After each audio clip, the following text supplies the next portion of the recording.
The symptoms start with a high fever, and as of tonight, 25 children are sick.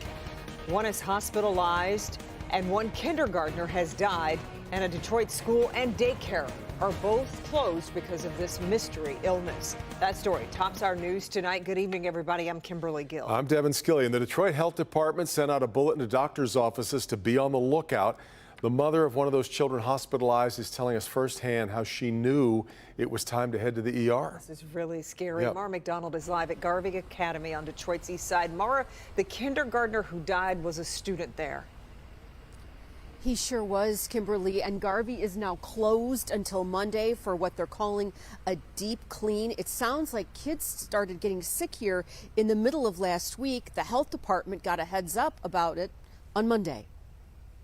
3-year-old Donna Jean was admitted to the hospital. Her mom and grandmother say it was just like she wilted, and then extremely hot. I thought it's like taking something out of the oven without having gloves on. She was burning up with fever, which is the first symptom the health department says to be on the lookout for. Saturday, we took her to the hospital. Her lips turned completely blue, like no oxygen. The others, headache, lethargy, nausea, vomiting, and abdominal pain. So far, 2 schools are affected, Garvey Academy and the Focus Hope Center for Children. 25 children are sick, and one kindergartner at Garvey Academy has died.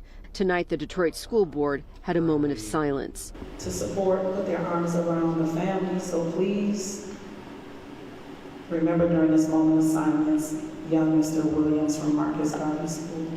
Doctors are running multiple tests to try and figure out what this is. So far, no one is quite sure. And of all of these symptoms, Dr. McGeorge says, parents, there is definitely a hierarchy here.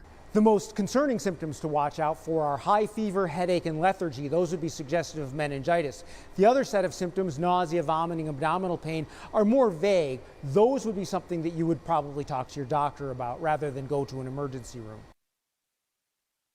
Back here live, the Detroit Health Department is on site here at Garvey working with the school district to try and figure out what the best way to handle this is. They're doing the deep clean, but no one knows where it's coming from right now. And the 2 schools that are affected, the daycare as well as the academy here, they got nothing in common.